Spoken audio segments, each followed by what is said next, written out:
code there, 6371-7407, or that QR code will take you right there.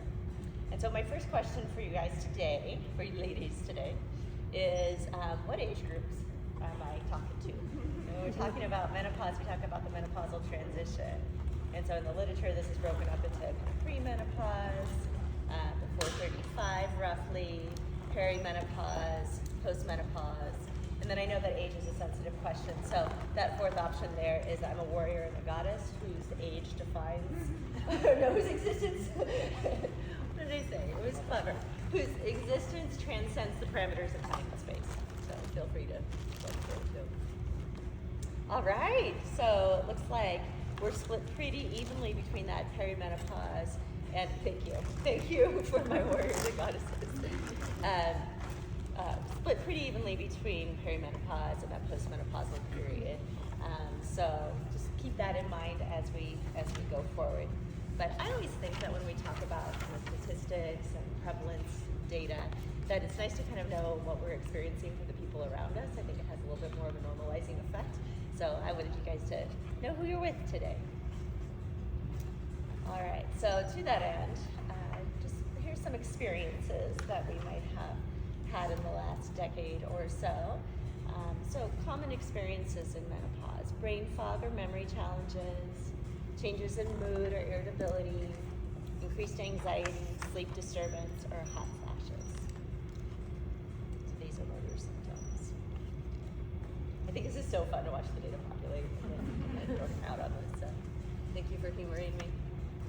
All right, everybody's experiencing brain fog or some memory challenges.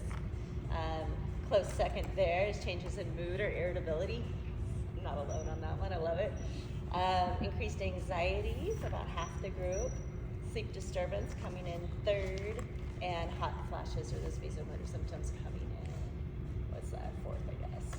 All right, so that's nice to know.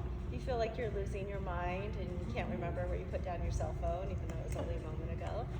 You're not alone in that experience. All right, so you are not crazy and you are not alone. So I love a good Far Side comic, so this one really spoke to my soul. I have an 11-year-old daughter who's always finishing my sentences for me. So I'm like, remember the she's like, Alamo, mommy, the elephant. So I was like, oh, this cartoon gets me. Okay, so just like our data showed in this group here, brain fog or cognitive kind of symptoms are the most common symptom that women experience during the menopausal transition, with 44 to 62% reporting subjective cognitive decline. And so what we see is impairments in verbal memory recall, processing speed, executive function, and working memory, which manifest as lack of focus, slower thinking, and forgetfulness. The good news, we'll talk about these things are temporary. We see a recovery in the postmenopausal period, but that brain fog during menopause is real. Next, changes in mood. This is from the study of women's health across the nation, published in 2024.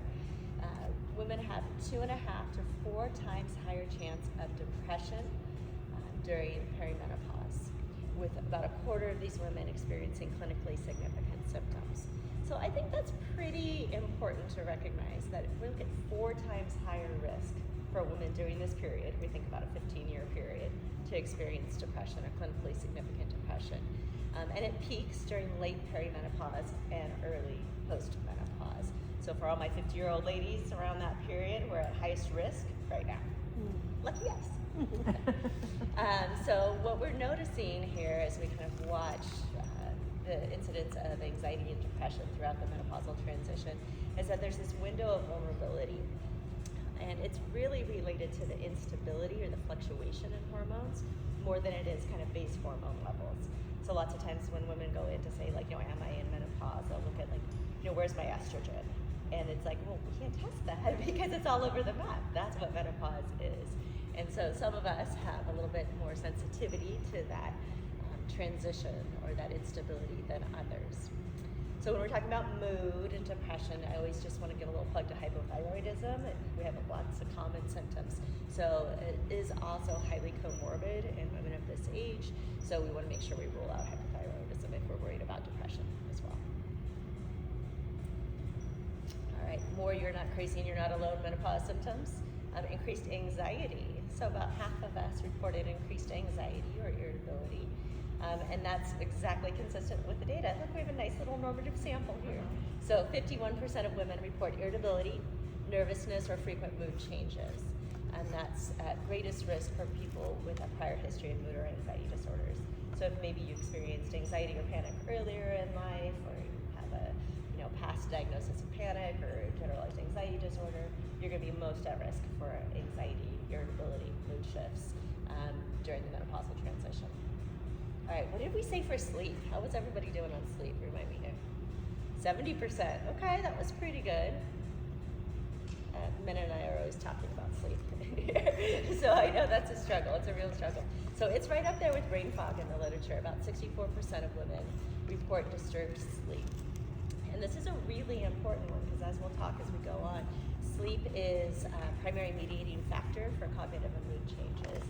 And so this is going to sound really familiar to you guys. You know, after you haven't slept well, you might wake up crankier, like not quite as clear. It really affects all of our functioning. And so when we treat sleep, we're kind of treating our emotional health and our cognitive health as well. So important to remember. And then our vasomotor symptoms, about 80% of women, so this is a really common experience at some point during the menopausal transition, to have our hot flashes, dizziness, sweating, and those vasomotor symptoms, interestingly enough, are associated with memory challenges as well as sleep disturbance. So we'll start to see that all these things are really interrelated. And interestingly enough, with the vasomotor symptoms, it's kind of perceived distress that predicts mood and cognitive changes. So if you're waking up in the middle of the night with hot flashes, in a pool of your own sweat, you're much more likely to experience kind of cognitive and mood-related symptoms if you find that incredibly distressing. Okay, so that perceived distress is an important piece. And that's what I love about behavioral science, is that we're saying it's not necessarily just the physiological experience, it's your beliefs about that physiological experience that can kind of mediate how this impacts you.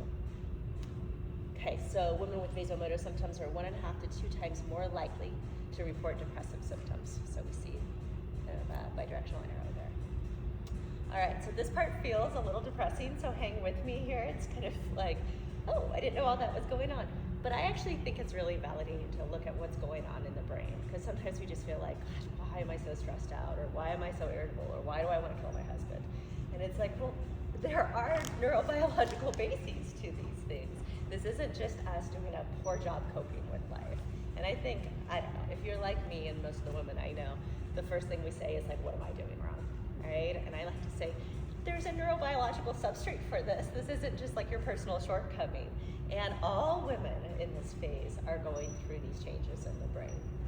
So the menopausal transition is characterized by a decrease in estrogen action in the brain, which coincides with reduced glucose metabolism. So we always say, like, eat your carbs, ladies. Your brain's runs on carbs. Well, look at our little PET scan here. So the brain on the left is a premenopausal woman, and you can see all that glucose metabolism, all that activity. Those warm colors, the reds and oranges, are increased activity. And then you look at our postmenopausal woman on the right. Her brain's a little cooler. She's just kind of chilling. So what we see is a 30% reduction in glucose metabolism or brain activity in the postmenopausal woman. So that's pretty significant. Yeah, so if you feel like some days you're not firing on all cylinders, you're not. Yeah, you're not. That's okay. It's not the whole story. Our brain does learn to rely on different energetics over time, but that glucose metabolism does not look the same at 50 as it did at 35. So we used to think of estrogen back in the day as kind of a reproductive hormone. So thinking about it in the brain as regulating ovulation and reproductive behavior. But now what we know is the 17-beta estradiol, B2, is a master regulator of neurological function in the female brain. And what does that mean? Well, it's responsible for so much. It's responsible for all of our neurogenesis, so all of our repair and creation and kind of cognitive flexibility, synaptic plasticity, but it's also responsible for neurodegenerative processes like everything associated with Alzheimer's risk or plaques and tangles. And it's also implicated in our cholinergic, serotonergic, and dopaminergic systems. So I'm sure everybody's familiar with serotonin and dopamine.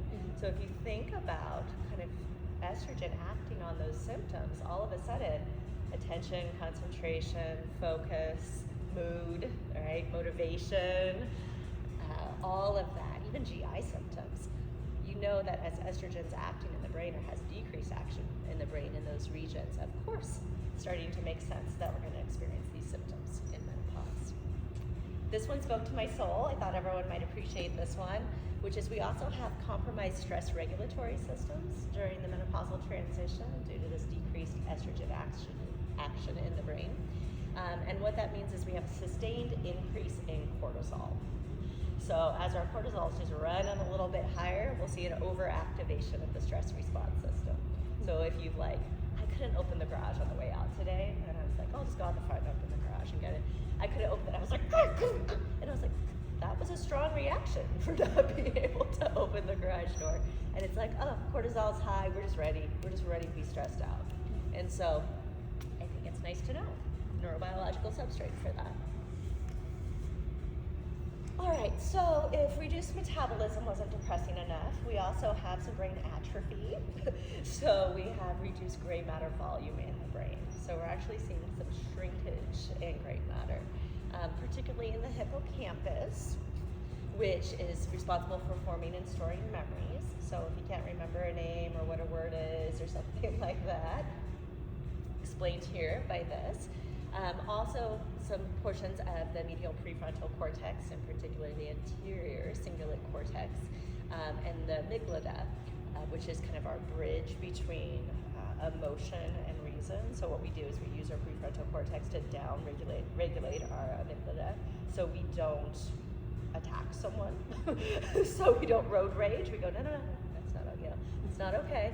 So we have some reduced gray matter in those regions of the brain. So that bridge between our emotional processing and our kind of cognitive control is compromised. So another reason we're kind of a little bit more stressed out and maybe not as emotionally regulated as we used to be, a little bit more irritable. So this affects our attention, emotion regulation, and decision making, as well as we see an increase in our amyloid beta plaques and tau protein pathology, which are those plaques and tangles that we talk about with Alzheimer's. And so what we're learning is that because estrogen is this master regulator in the brain, what's happening is that women, because of this menopausal transition and the changes in the brain, are about 2 times higher risk for developing Alzheimer's disease than age-matched male controls. So these aren't age-related changes in the brain. These are really endocrine-related changes in the brain that are causing this risk. So estrogen is a key neuroprotective agent, and our findings suggest that hormone replacement therapy can be protective in the brain for things like processing speed, our gray matter volume, and our glucose metabolism. And so the timing, this window of variability, is really the most consistent finding. Some studies show that hormone therapy is really protective in the brain and can mediate some of these changes. Other studies aren't quite as convinced, but the conclusion that all the meta-analyses have come to is that the timing of HRT is most important. So you really want to get it during that kind of perimenopausal period rather than waiting to the postmenopausal transition and trying to flood the system with estrogen, because the brain's already adapted and changed by then. Okay. Oh, I showed you this one. Yeah, that's okay. All right, so in the temporal areas of the brain and the inferior parietal lobe of the brain, the first kind of band there, you're seeing that reduced glucose metabolism. Oh, I will show you this one. I think it's good enough. So pre, peri, and postmenopausal, up there on the top right, inferior-temporal gyrus, you can see the reductions in gray matter volume over time too. All right, so that's actually atrophy or shrinking of the brain. And so we see reduced glucose metabolism activity over time. So once again, another study showing about that 30% reduction in different brain regions. But this is the interesting part. This is where we get to throw in a little bit of good news. If you actually look at the second band of data, what we're seeing is that there's some recovery and increased blood flow, right? Even though there's all these kind of negative changes in the brain that we're talking about. By the postmenopausal period, recovery. So my 51-year-old plus ladies, your brain's figuring it out. We're adapting to this new endocrine environment. And so even though we have lower glucose metabolism and we've had some brain atrophy, we have that cerebral blood flow. Something is happening where we're recovering over that menopausal transition. So what's happening? What are we doing? What are our new brain energetics? Well, we don't know everything, right? We're still kind of looking at this because, of course, the last 50 years of data, no one's looked at menopause and women's health, and we don't understand anything about women in medicine. So we do have some more recent research. This is by Mosconi and colleagues. This is published in 2024. And I find this so cool. This one you have to kind of look down. But what we're looking at is premenopausal to postmenopausal, and we're looking at estrogen receptor density. So how many estrogen receptors are there in the brain? Kind of hungry, they eat up that estrogen and use it to kind of regulate the brain. Well, what we see is that density actually increases over the menopausal transition in estrogen-related brain networks. So all this red, we kind of see a shift in that red as we go through. And interestingly enough, the estrogen receptor density is kind of paradoxical. It's highest in those areas where we're struggling the most, all right? And so what this is, I call this I got you boo. Like this slide is your brain saying, if there's estrogen in there, we're gonna find it. We're gonna find it and use it. Like we've got you, we're watching out for you. So we're getting so much more estrogen receptor density in those areas where we're struggling with mood stability, where we're struggling with memory function, all of those areas, so we can utilize any estrogen we do have access to. So I thought that was a really nice example, and really I want to use our brain as this kind of call to action. Our bodies are really good at adapting to stress. That's why we lift, right? As we give these positive stressors and we adapt and we grow.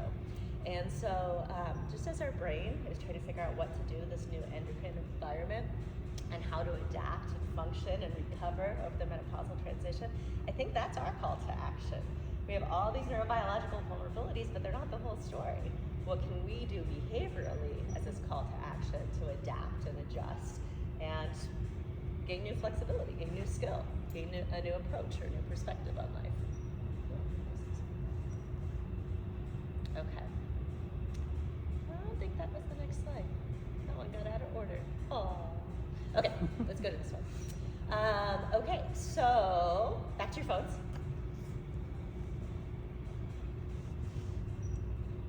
This is still the bad news part, I'm sorry.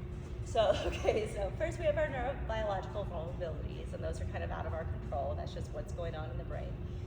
The next is psychosocial stressors tend to coincide with these neurobiological changes. So it's not like we're just little machines and our brain is changing and we have to figure out what to do with that.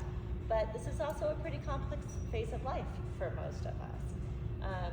And as a psychologist, this is one of the things I love the most, is that we're all really complex beings with a lot on our plate. And so I just wanted to take a moment to kind of acknowledge and maybe share as a group what's going on for us right now. What are we coping with? Besides all the stuff all the depressing brain stuff I just told you. All right, so we've got two big hits. Launching our adult children, health problems, caring for aging parents is up there, divorce, widowhood, marital distress. Oh, you guys are doing good. That was like my first one. I was like, gonna kill my husband. Career transitions for some of us, and dealing with our own aging and mortality. Yep, for sure. All right. So I think it's just nice to know that we're not alone when we're thinking about managing our own health, managing our families, and all the other things on our plate right now.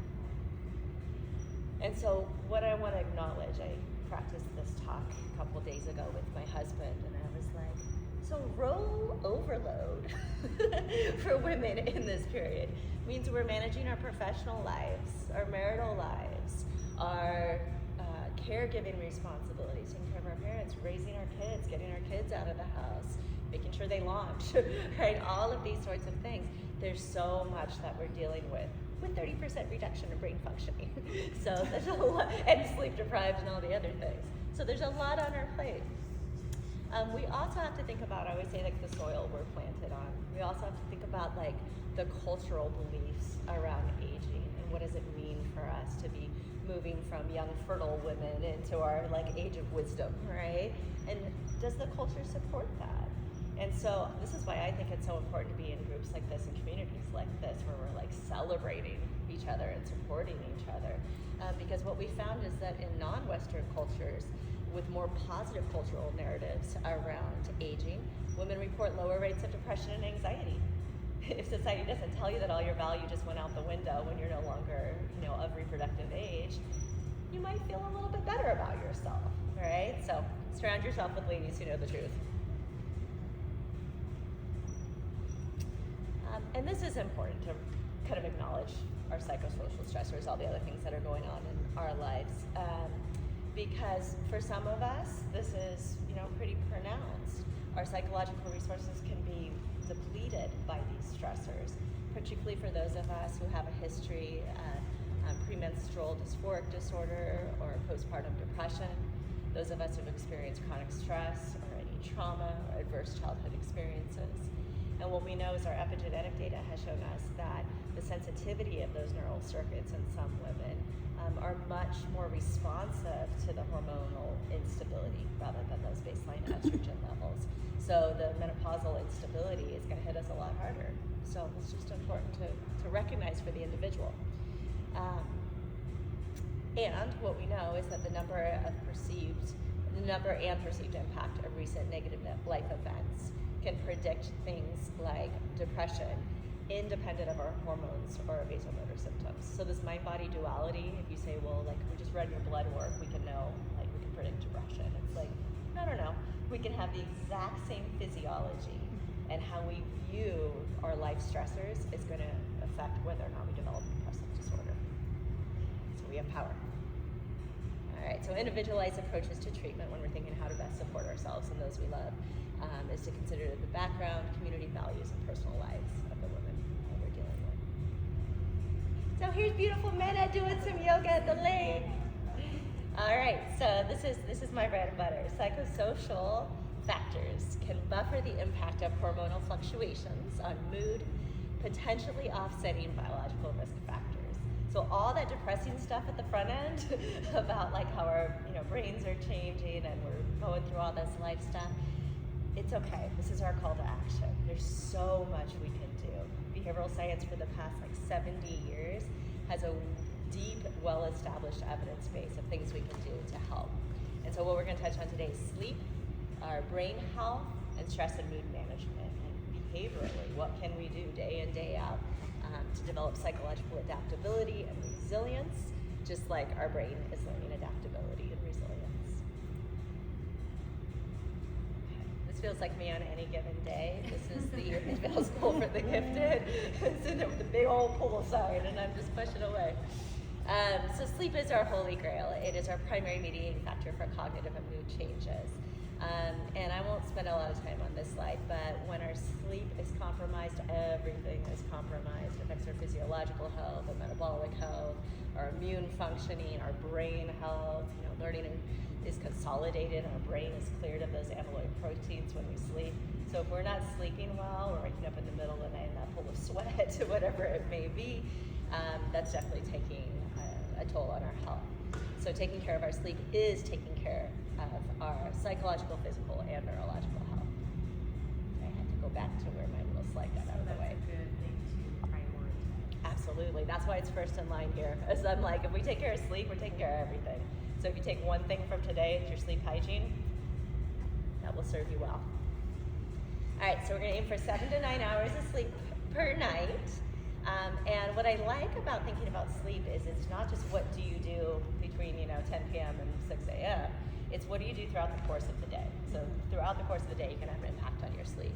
So in the morning, I would like you to wake up at the same time every day. The literature actually shows us that this is the most helpful thing we can do to kind of regulate our sleep cycle. And so unfortunately, that means you don't get nice lazy weekends sleeping in because you still pop up at 6 a.m. However, your body's like a machine. It loves that routine and that predictability. So be as regimented as you can with your wake up times. I also love a minimum of 30 minutes of exercise daily, preferably outdoors. Morning sunlight's healthy for our circadian rhythms as well. And if you can't get that 30 minutes, like just walk around the block. Just get a little outside sunshine, daylight. That's gonna do a lot for kind of getting you situated there. During the day, we wanna manage daytime stress. I was gonna say, like, if I'm plugging anything, I'm gonna plug a smartwatch because being able to monitor your stress, your steps, your activity, your sleep, anything we monitor, the data's so cool on this, moves in the desired direction. Right? So if you wanna like reduce calories and you monitor calories, your calories will automatically go down. Right? So the desired direction. Monitoring is a really powerful intervention. So keep track of what you're doing. Oh, I said this for daytime stress because my watch was buzzing at me like, hey, you're stressed. Would you like to take a break? Would you like to do some deep breathing? Every morning when I was trying to get my daughter out for school.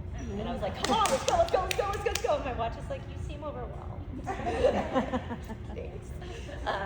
And so what I realized, because I was getting this input, this feedback really explicitly, is like, this is a place where I want to make a plan, right? And so then I was able to kind of step back, say, hey, we need to do something different here and make a plan for kind of recognizing stressors and addressing them. So manage that daytime stress. Don't nap. Napping just is like, it's my first number one no. All that's gonna do is impair the quality of your nighttime sleep. Yes, sir? No napping for you? Is it a rough one? Oh, girl. We're having a talk. Avoid caffeine, nicotine, and alcohol before bed. We usually say about 4 to 6 hours. So if you are gonna have like a little glass of wine or something, try to get like that 4 to 6 hours. Try not to like, have your alcohol like 8 p.m.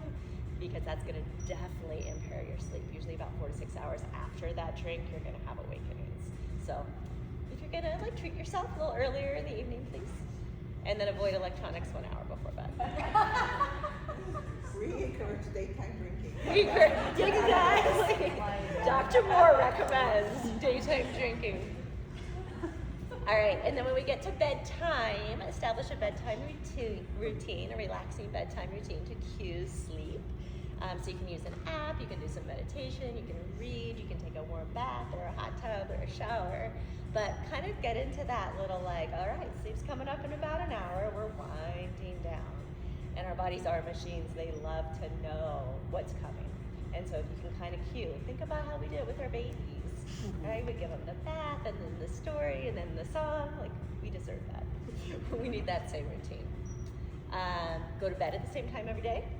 I give you a little more wiggle room on bedtime because if bedtime's just a little off, it doesn't have the same impact as wake time, right? But consistent schedule as much as possible. Make sure your environment is good. Only sleep and sex in bed, no TVs, phones, or conversations. I didn't know how if there was gonna be any giggling about sleep and sex in bed, so I like to just throw that out on the pause. And then this is really kind of where I do most of my work, is around sleep onset and night awakenings. So if you're finding yourself ruminating or tossing and turning, and it takes forever to actually initiate sleep, or you're waking up at 2 a.m., 3 a.m., 4 a.m., right? This is kind of where I see most of the impairment and most of the struggles. And so one of the things that cognitive behavioral therapy for insomnia has taught us is that I would rather have you delay bedtime until you're zonked, and then your head's gonna hit the pillow and you're gonna be out, than try to go to bed at 10 and sit there and toss and turn for 2 hours. Go to bed at midnight and sleep. We want conditioning. Think about Pavlov's dogs. Our head hits the pillow, we go to bed. That's what we do in bed, is we sleep. And so anything else that you're doing in bed, even tossing and turning, being agitated, being restless, worrying, is interrupting that pairing for sleep. So if you find yourself in bed and a little relaxation, a body scan, some mindful breathing isn't doing it for you, get up, do a relaxing activity. When you're drowsy, come back to bed, see if we can get that nice clean conditioning. Also, I thought this is really cool. So sometimes comorbid anxiety is really what causes sleep impairment. So we want to treat an underlying anxiety disorder, because if when all the distractions go away, your brain is flooded with all of the worry, it's important to treat that worry, right? Figure out what we want to do.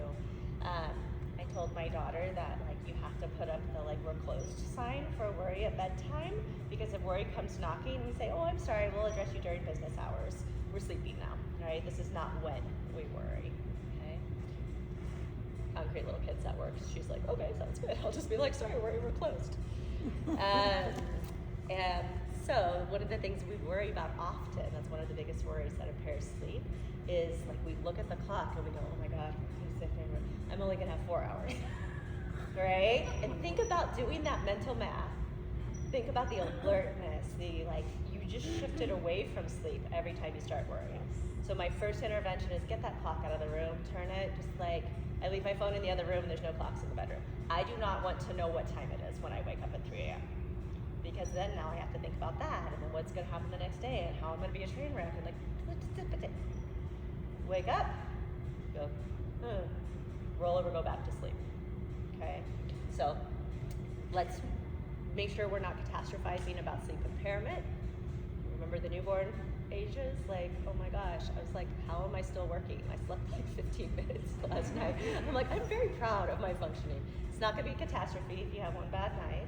So reduce kind of sleep anxiety, get the clocks out of the room, and make sure we treat comorbid anxiety. Here's Mena again. Because she's so cute, I had to put her. Exercise. Okay, so there's this Rush study of aging across the lifespan. And we're shifting from sleep to brain health now. When they looked at what can help your brain stay healthy as you age, there was 3 primary pillars. And pillar number 1 was exercise. So, yay for being here, yay for being at the gym. And what they called exercise the magic elixir. And so what they found is that this 150 minutes was like this magical number that if we're engaging in 150 minutes of moderate physical activity per week, we're protecting our brain. And more recent data has shown that anything above that, the more the better. It's like an adherence-related outcome. So if 150 minutes is good, 300 minutes is fabulous, 500 minutes is exceptional, all right? So there's no kind of limit there to how helpful exercise can be for you. Particularly exercise that connects the mind and body. I said I wasn't selling anything, but my only plug is weight training 2 times a week at a minimum is what's indicated for brain health. So if you're not in here 2 times a week, I would highly recommend. I just went up to 3. I didn't think it was gonna make a difference. We did my post-test, it totally made a difference. So yeah, the more the merrier, connecting mind and body. Evan told me the other day, make sure your brain is in your butt when I was doing my glute bridges, which I thought was a really funny expression. But then I was like, oh yeah, think about what you're doing, mind-body connection. So that helps your brain. It transports oxygen, it increases number of blood vessels and synapses. It actually decreases neural inflammation and promotes neurogenesis, which is the creation of new synapses in the brain. It increases our hippocampal brain volume and decreases age-related brain atrophy. So think about this. Remember all those poor little shrinking brains I showed you earlier? If you're exercising twice a week, or you're getting your 150 minutes in, you're actually combating brain atrophy. That's magical. That's a pretty big deal. People who exercise and then do memory exams perform better than people who haven't exercised. So I had to make sure I got my walk in before I came today so I could actually recall things and talk to you guys and give you some lucid information here. But also on the long term, so short-term exercise improves cognitive functioning. In the long term, studies have showed up to a 5 to 10 year delay in cognitive decline with consistent moderate exercise. That's magical, despite blood tau concentration.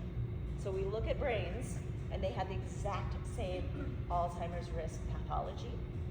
Those people who work out versus those people who don't work out, they delay the onset of cognitive decline by up to a decade. Think about how profound that is.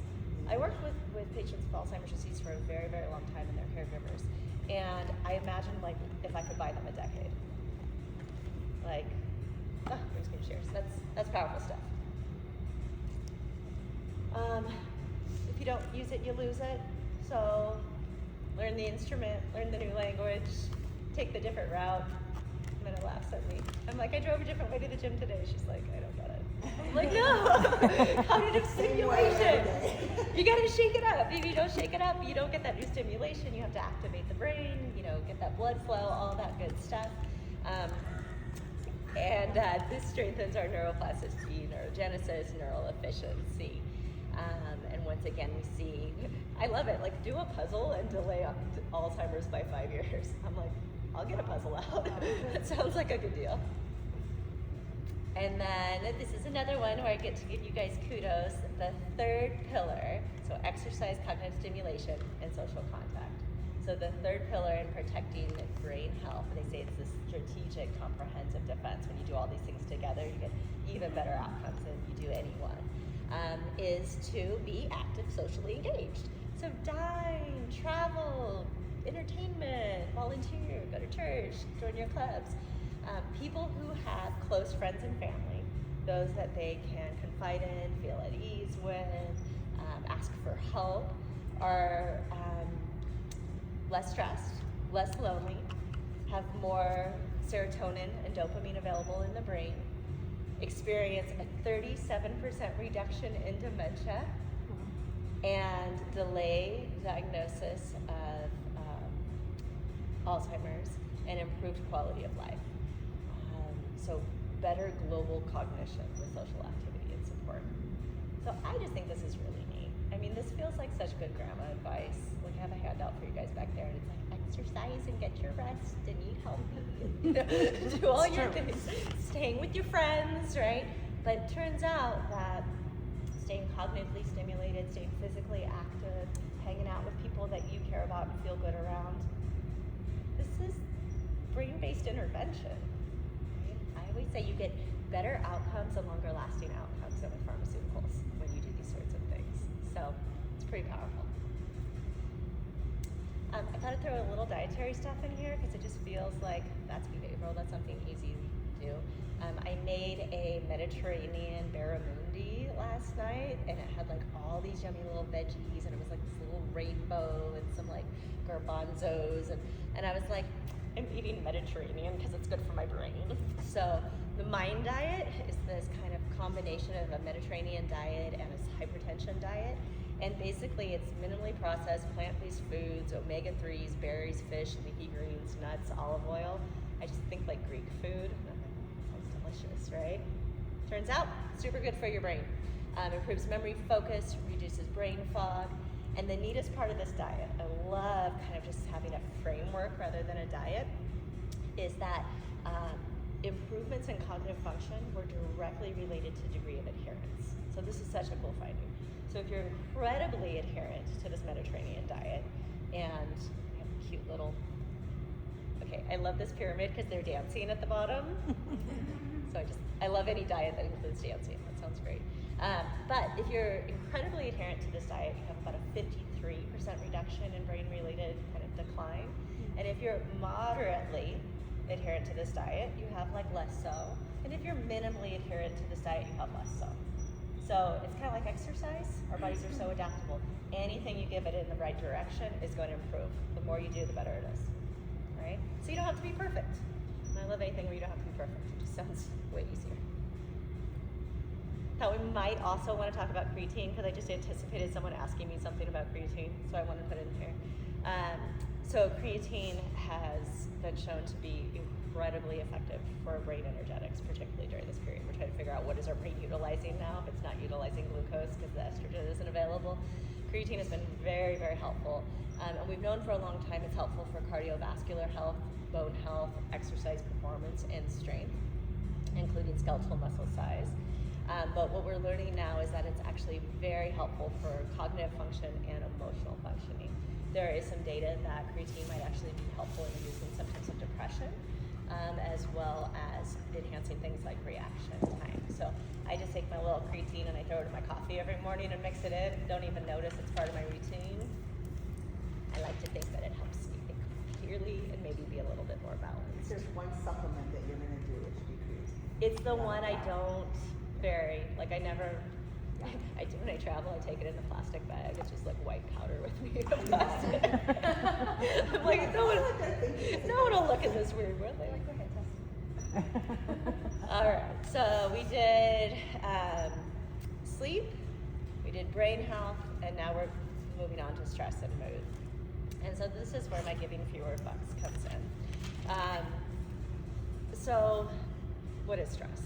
Well, stress is kind of our body's automatic physiological, emotional, behavioral reaction to a challenge or a threat. And stress comes in many forms. We might experience it cognitively, physically, GI distress, impaired sleep, all these different things. And I just wanted to keep this slide in. I almost took it out, but I wanted to keep it in just to kind of make sure that if your stomach's in knots, you can ask yourself, like, how am I doing? Right? I can check in. And you might not have thought that was a stress-related symptom. You might have, oh, I ate something funny. And you're like, oh, it wasn't the lactose. Right? Like, that's GI distress, right? So I want us to first be aware of stress in our lives.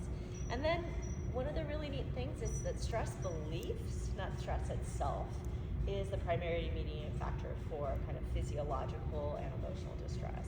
So there's actually some data that stress beliefs is like one of the top 10 killers, right? Because that stress, when we look at it as something that's bad, that we need to make go away, that we're falling short because we're experiencing it, it's actually much more harmful to our body than if we actually accept stress.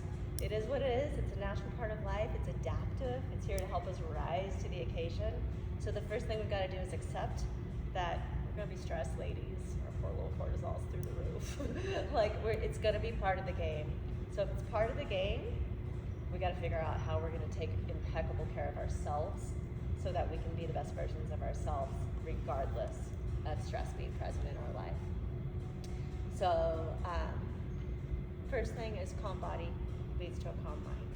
So this is kind of called this kind of bottom-up processing versus top-down processing. You probably hear a lot about self-talk, like, you got this, it's okay, it's not a crisis. Turns out if your heart's jumping out of your chest and your blood pressure's through the roof, your brain's not listening. Like, nothing's gonna happen with that. But if you can breathe calmly, regularly, rhythmically through the heart, right, it turns out that sends a message to your brain like, there's no danger. We're gonna be okay. We're gonna make it through. And then you can kind of naturally start to think more clearly.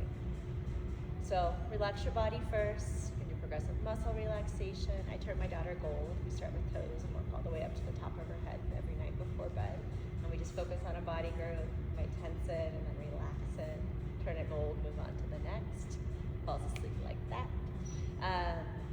And engaging in yoga and mindfulness practices also can be helpful because then we can just kind of have a little bit of awareness.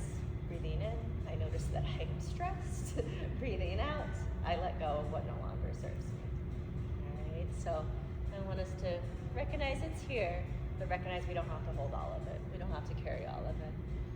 So my call to action for you ladies is to really reprioritize yourself. I think this is the beauty of the menopause transition, is that we went from this kind of reproductive estrogen-filled state to making sure everybody was happy with us and everybody else was taken care of, to now we get to give fewer fucks and take care of us. And I think this is the beauty of this phase of life. So one of the ways that we have to do this, engage in this process, is you familiar with the Serenity Prayer? Mm-hmm. Can someone tell me it? I always get it wrong. It's like, God grant me the wisdom to accept the things I cannot change. change the things I can, and the wisdom to know the difference. Right? I always say the Serenity Prayer encapsulates cognitive behavioral therapy. So our entire evidence base, what we know is the most effective approach to kind of mental wellness, is that. It's the Serenity Prayer. So what I want us to think about when we're giving fewer fucks and reprioritizing ourselves is control the controllables. What can I change? If I can, let's make a plan, let's do it, let's get in there, right? And what can't I change? All right, what do I get to practice accepting, rolling with? Maybe looking at it a little differently. But I'm not gonna waste my energy anymore trying to change something outside of my control. All right, let them, all right? Kind of leave that over there. So things we can change, anticipate forgetting, don't beat yourself up. Like when you put your phone down and walk away, be like, don't do that. Put my sunglasses down at Starbucks by the register as I got my credit card out. I was like, don't do that. I'm going to forget those there. Use that consistent routine, lessen that mental load. Barack Obama said he had someone else pick out his tie for him because he's trying to run the free world. Like, I can't waste decision-making effort, right? And routine does that for us. It just allows us to kind of focus on the important stuff. And then schedule and hold self-care doctor's appointment. So I think part of giving fewer fucks is that people might not be happy with you. And you might have to say no as a complete sentence because you have the gym in the morning. So I actually start my clinical day after my workouts in the morning. And I'll always have a patient say, well, can you see me at 9? So I'm unavailable at that time. I already have that time booked. I don't have to say I have it booked for me.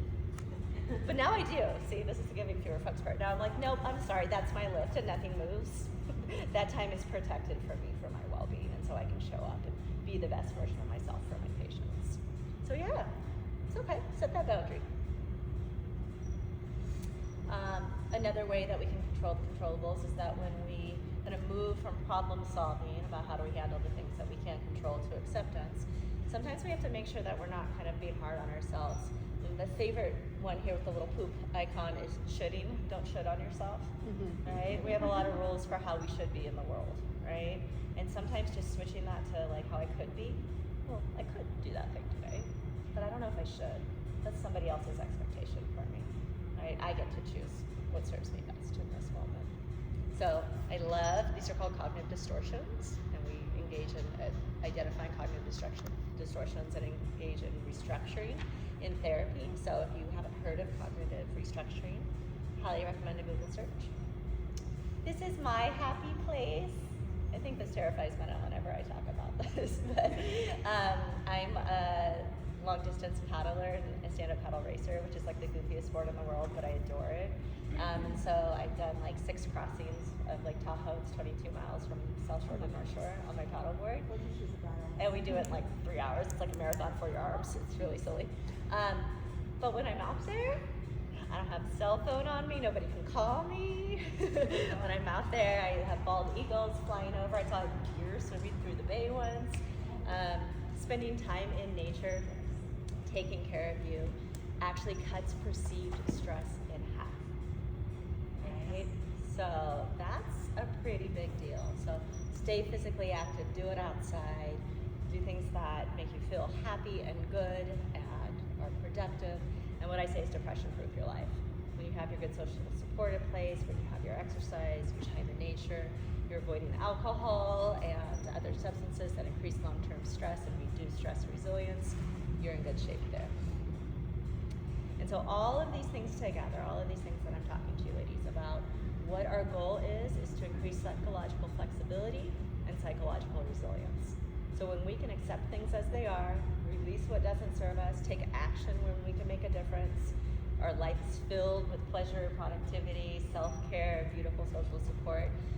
People who evidence psychological resilience or the capacity to adapt successfully in the face of adversity have significantly fewer depressive symptoms, better overall quality of life, independent of our biological factors. So then we can throw all that brain stuff out the window, all right? We can throw all the hormone stuff out the window, and we can say, hey, I can be resilient, I can be adaptable, I can navigate this, I'm in charge. This is really fun. So social support binds in the heart, oxytocin binds in the heart, and actually protects your heart from cardiovascular disease. So when we seek out people we love, like during stressful times, we're actually protecting our heart.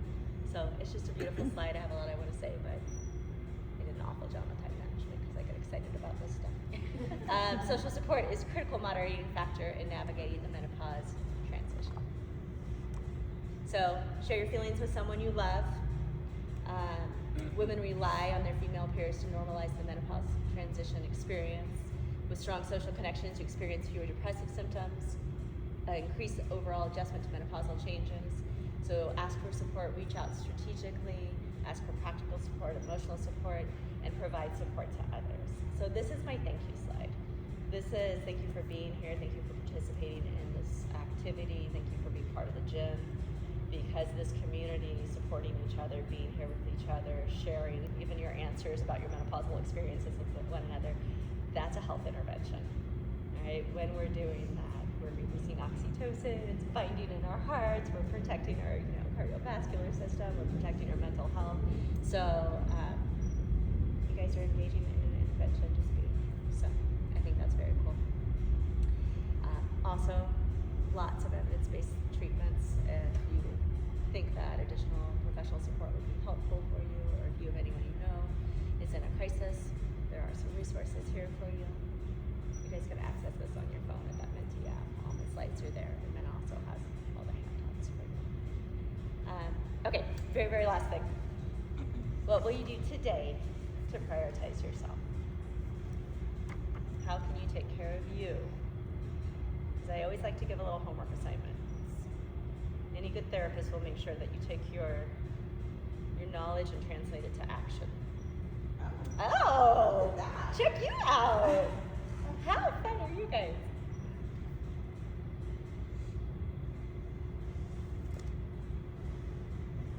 Okay, let's see what we got.